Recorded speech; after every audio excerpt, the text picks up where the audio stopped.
어느 날 갑자기 당신이 이 세상의 모든 것을 바꿀 수 있는 위치에 올랐다고 상상해 보세요. 빈곤을 없애고 전쟁을 멈추고 교육을 무료로 제공할 수 있는 그런 자리에 앉게 된 겁니다. 그런데 정작 그 자리에 앉아보니 당신이 생각했던 것과는 완전히 다른 현실이 펼쳐집니다. 선한 의도로 시작한 정책들이 하나둘씩 무너지고 결국에는 당신도 과거의 지도자들과 똑같은 선택을 하고 있는 자신을 발견하게 되죠. 왜 이런 일이 벌어지는 걸까요? 오늘은 권력에 숨겨진 법칙들을 하나씩 파헤쳐 보면서 세상을 지배하는 보이지 않는 규칙들의 정체를 밝혀내겠습니다. 석유 한 방울도 나지 않는 나라의 대통령은 왜 시민들을 위한 병원을 짓고, 반대로 석유가 넘쳐나는 나라의 독재자는 왜 국민들을 굶주리게 놔두는 걸까요? 민주주의 국가의 정치인들이 선거 때만 되면 갑자기 서민들을 챙기는 척하는 이유는 뭘까요? 이런 의문들의 답은 바로 권력의 구조 속에 숨어 있습니다. 권력이라는 것은 멀리서 보면 무적의 보좌처럼 보이지만 실제로는 수많은 이해관계가 얽혀있는 복잡한 시스템입니다. 마치 거대한 톱니바퀴들이 서로 맞물려 돌아가는 기계 같은 거죠. 아무리 강력한 통치자라고 해도 혼자서는 아무것도 할 수 없다는 게 첫 번째 진실입니다. 가장 무서운 독재자도 군대를 직접 지휘하지 않고 세금을 직접 걷지도 않으며 법을 직접 집행하지도 않습니다. 모든 일은 다른 사람들을 통해서 이루어지죠. 바로 이 사람들이 권력의 열쇠가 되는 겁니다. 몇 명의 장군들, 정부 고위직들, 지역 실력자들 같은 사람들이 바로 그 열쇠들이에요. 이들이 없으면 아무리 높은 자리에 앉아 있어도 실질적으로는 아무런 힘을 발휘할 수 없습니다. 마치 자동차 열쇠 없이는 아무리 비싼 차라도 움직일 수 없는 것과 같은 이치죠. 그런데 여기서 중요한 점은 나라마다 필요한 열쇠의 개수가 다르다는 겁니다. 어떤 나라는 소수의 핵심 인물들만 만족시키면 되고, 어떤 나라는 수백만 명의 유권자들을 달래야 하죠. 이 차이가 바로 독재 정권과 민주주의의 근본적인 차이점이기도 합니다. 독재 정권에서는 권력의 열쇠가 매우 제한적입니다. 몇몇 군부 지도자들, 비밀 경찰 수장, 그리고 지역 총독들 정도만 관리하면 되죠. 반면 민주주의에서는 훨씬 많은 사람들의 지지를 받아야 합니다. 노동자, 농민, 중산층, 고령자, 청년층 등등 다양한 계층의 마음을 사야 하는 거예요. 이제 권력을 잡았다면 그 다음 단계는 국가의 재정을 통제하는 것입니다. 여기서 말하는 재정이라는 건 단순히 돈만을 의미하는 게 아닙니다. 권력자가 분배할 수 있는 모든 자원들을 말하는 거죠. 정부 계약, 특혜, 면죄부, 고위직 임명권, 토지 사용권, 사업 허가증 등등 권력과 연결된 모든 것들이 여기에 해당합니다. 이런 자원들을 어떻게 배분하느냐가 권력 유지의 핵심이 됩니다. 문제는 이 자원들이 무한하지 않다는 점이에요. 한정된 파일을 놓고 누구에게 얼마나 줄지 계산해야 하는 거죠. 정의로운 독재자가 되고 싶어서 국민들을 위해 도로를 깔고 학교를 세우고 병원을 지으면 어떻게 될까요? 표면적으로는 훌륭한 일처럼 보이지만 권력 구조상으로는 매우 위험한 행동입니다. 왜냐하면 시민들에게 쓰이는 돈은 권력의 열쇠들에게 줄 수 있는 몫을 줄이기 때문이죠. 그러면 경쟁자들이 나타나서 나는 당신들에게 더 많이 줄 수 있습니다 라고 속삭이게 됩니다. 결국 착한 독재자는 축출되고 더 냉혹한 독재자가 그 자리를 차지하게 되는 거죠. 이것이 바로 선한 의도만으로는 권력을 유지할 수 없는 냉혹한 현실입니다. 이런 구조를 이해하면 왜 독재 정권의 핵심 인물들이 대부분 부패하고 잔인한지 알 수 있습니다. 선량한 사람들은 이런 시스템에서 살아남기 어렵거든요. 결국 가장 비정하고 충성심을 돈으로 살 수 있는 사람들만이 권력의 핵심 그룹에 남게 됩니다. 이들은 지도자에게 충성을 바치는 대신 그에 상응하는 보상을 받고, 지도자는 이들의 충성을 바탕으로 권력을 유지하는 거죠. 이게 바로 권력의 기본 원리입니다. 도덕이나 이념보다는 철저히 이익으로 연결된 거래 관계인 셈이에요. 마치 회사에서 급여를 받는 대신 일을 하는 것과 비슷한 구조죠. 권력의 열쇠가 많아질수록 지도자의 골치는 더 아파집니다. 더 많은 사람들에게 보상을 줘야 하고 서로 다른 이해관계를 조정해야 하며 각종 갈등을 중재해야 하죠. 게다가 열쇠가 많을수록 경쟁자가 이들을 빼앗아가기도 쉬워집니다. 소수의 핵심 인물들만 관리하면 되는 상황과 수백 명을 상대해야 하는 상황은 완전히 다르거든요. 그래서 세 번째 법칙이 등장하는데 바로 불필요한 열쇠를 제거하라는 것입니다. 권력 유지에 꼭 필요하지 않은 사람들은 과감히 잘라내라는 뜻이에요. 쿠데타가 성공한 후에 새로운 독재자가 자신을 도와준 동지들을 숙청하는 이유가 여기에 있습니다. 겉보기에는 배은망덕한 행동 같지만 권력의 논리로 보면 매우 합리적인 선택이에요. 권력을 잡는 데 필요한 사람들과 권력을 유지하는 데 필요한 사람들은 다르거든요. 혁명 때는 대중의 지지가 필요하지만 정권을 잡고 나면 소수의 핵심 세력만 관리하면 되는 거죠. 더 이상 필요하지 않은 사람들에게 계속 보상을 주는 것은 자원의 낭비이고 권력 기반을 불안정하게 만드는 요소가 됩니다. 마치 회사에서 불필요한 부서를 구조조정하는 것과 비슷한 논리예요. 이제 민주주의 국가의 상황을 살펴볼까요? 민주주의에서도 권력의 기본 법칙은 동일하게 적용됩니다. 다만 권력의 열쇠가 훨씬 많고 복잡할 뿐이죠. 수천만 명의 유권자들을 하나하나 매수할 수는 없으니까 대신 이들을 여러 그룹으로 나누어서 접근합니다. 농민, 노동자, 중산층, 고령자, 청년층, 자영업자, 공무원 등등으로 말이에요. 민주주의 국가의 세법이 왜 그렇게 복잡한지 아시나요? 이건 우연이 아닙니다. 선거에서 이긴 정치인이 자신을 지지해준 각종 이익 집단들에게 보답하기 위해서죠. 농업 보조금이 국가의 식량 안보와는 별로 관계없이 농민들의 표심과 밀접한 관련이 있는 이유도 마찬가지입니다. 농민표가 중요하지 않은 나라에서는 농업 보조금도 없거나 미미한 수준이죠. 흥미로운 점은 투표하지 않는 집단에게는 별다른 혜택이 돌아가지 않는다는 겁니다. 나이가 어려서 투표권이 없거나 투표율이 낮은 집단들이 바로 그런 경우예요. 이들이 아무리 숫자가 많아도 실제 권력에는 별다른 영향을 미치지 못하니까 정치인들이 굳이 신경 쓸 이유가 없는 거죠. 오히려 이런 상황은 권력자에게는 좋은 소식입니다. 챙겨야 할 표는 적어지는데 분배할 수 있는 자원은 그대로니까요. 마치 회사에서 주주수가 줄어들면 한 사람당 배당금이 늘어나는 것과 같은 원리예요. 오랫동안 권력을 유지하고 싶다면 독재 정권에서와 마찬가지로 경쟁자들을 약화시키는 전략이 필요합니다. 상대방 지지층의 투표를 어렵게 만들거나 자신의 지지층이 더 쉽게 투표할 수 있게 만드는 거죠. 선거구를 자신에게 유리하게 조정하거나 복잡한 예비선거 제도를 도입해서 유권자들의 선택권을 제한할 수도 있습니다. 이런 방법들을 조합하면 실제 지지율과는 상관없이 계속 당선될 수 있어요. 민주주의에서도 개인적으로 막강한 영향력을 가진 핵심 인물들이 존재합니다. 재벌, 언론사 사주, 노조 지도자, 종교 지도자, 시민단체 대표 같은 사람들이죠. 이들의 돈, 명성, 네트워크가 권력 유지에 필수적입니다. 독재자처럼 직접 현금을 줄 수는 없지만 각종 특혜나 정부 계약을 통해서 이들을 만족시킬 수 있어요. 결국 도로도 깔아야 하고 건물도 지어야 하는데 누구한테 맡길지는 권력자의 선택이니까요. 이 과정에서 자연스럽게 자신의 지지자들에게 혜택이 돌아가게 되는 거죠.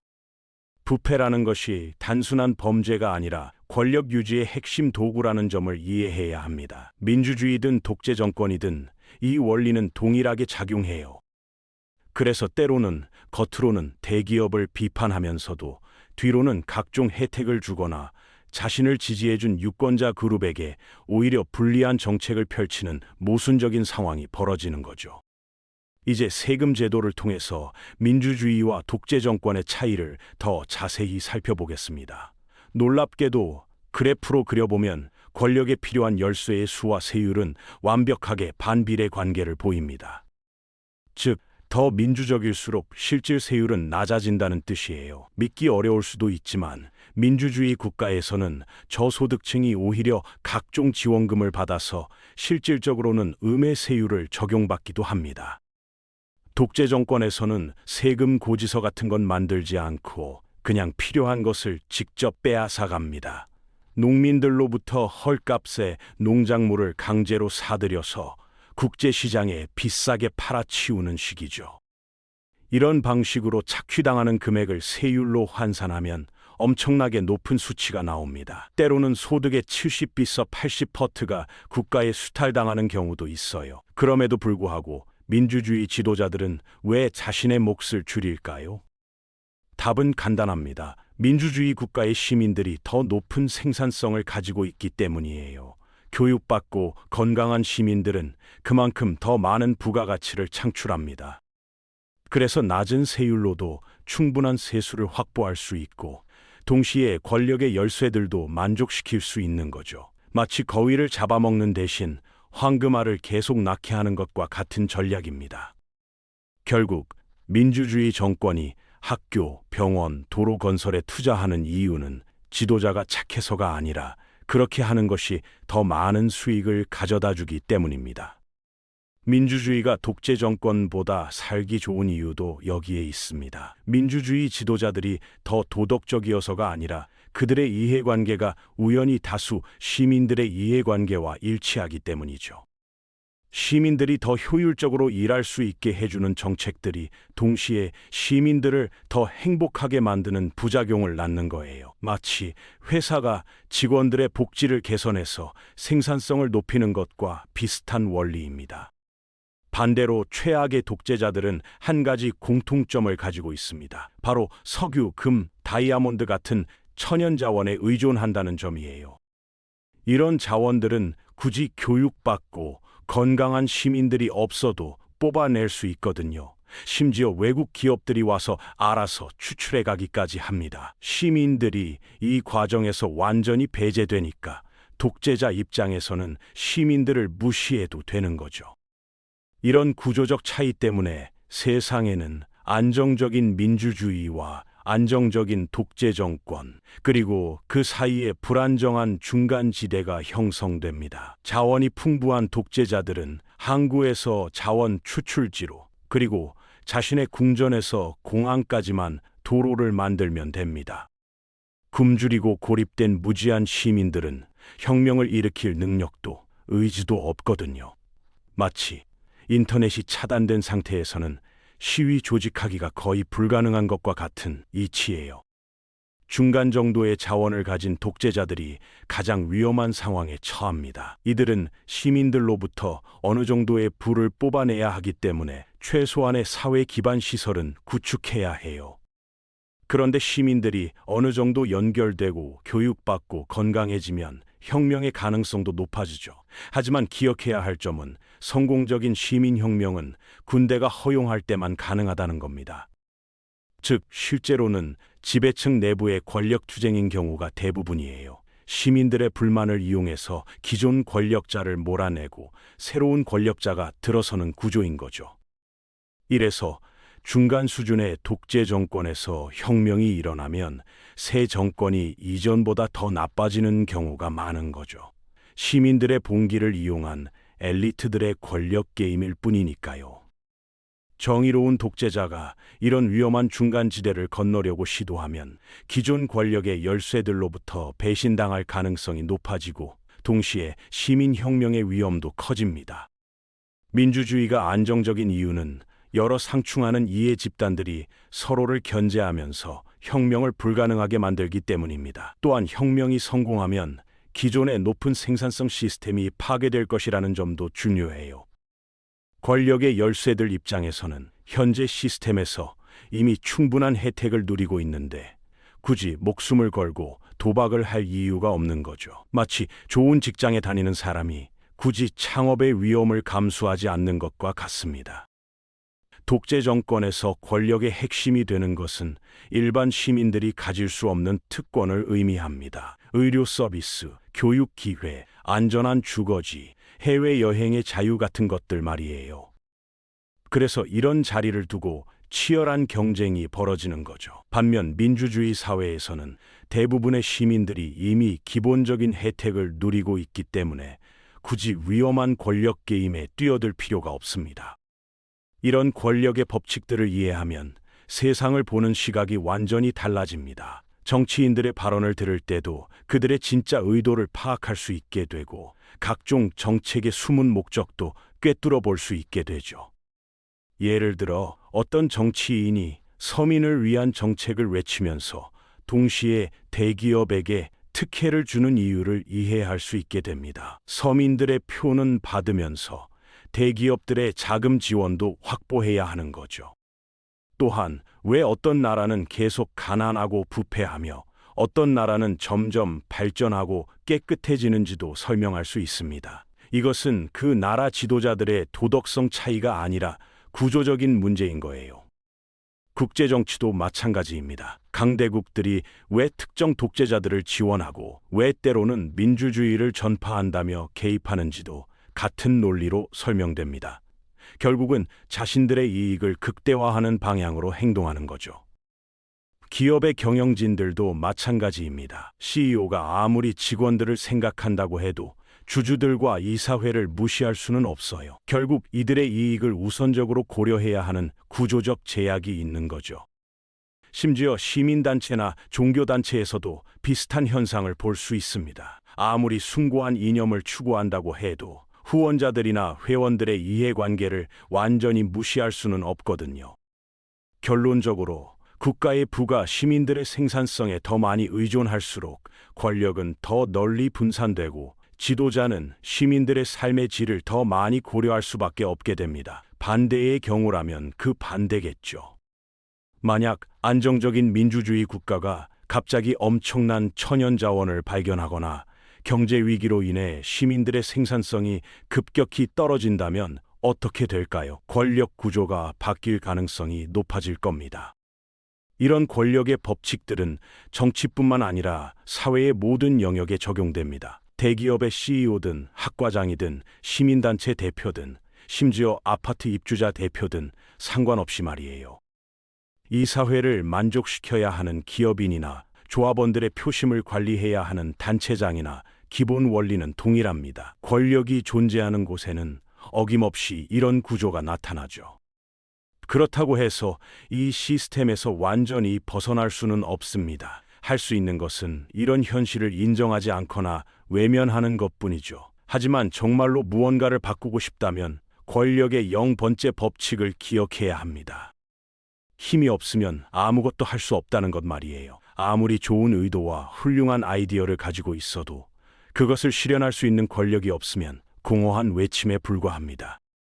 이런 규칙들이 마음에 들지 않을 수도 있지만 다른 사람이 그 자리에 앉는 것보다는 자신이 앉아 있는 편이 낫지 않을까요? 최소한 자신은 조금이라도 더 나은 방향으로 이끌어갈 수 있을 테니까요. 혹시 당신은 다를지도 모르죠. 하지만 그건 실제로 그 자리에 앉아봐야만 알 수 있는 일입니다. 권력의 게임에서는 선한 의도만으로는 충분하지 않거든요. 시스템의 작동 원리를 이해하고 그 안에서 최선의 선택을 해나가는 것이 진짜 지혜일지도 모릅니다. 결국 현실을 바꾸려면 현실을 정확히 알아야 하니까요. 세상을 바꾸고 싶다면 먼저 세상의 작동 원리를 이해해야 합니다. 권력은 언제나 인간의 본성과 이해관계 위에서 돌아가기 때문이죠. 여러분이라면 이런 시스템 속에서 어떤 선택을 하시겠습니까? 선한 권력자로 남을 수 있을까요? 아니면 시스템의 톱니로 변할까요? 여러분의 생각을 댓글로 남겨주세요. 당신이라면 이 구조를 어떻게 바꿨을지 함께 이야기해보고 싶습니다. 이 영상이 흥미로웠다면 좋아요와 구독으로 앞으로에 함께 해주세요.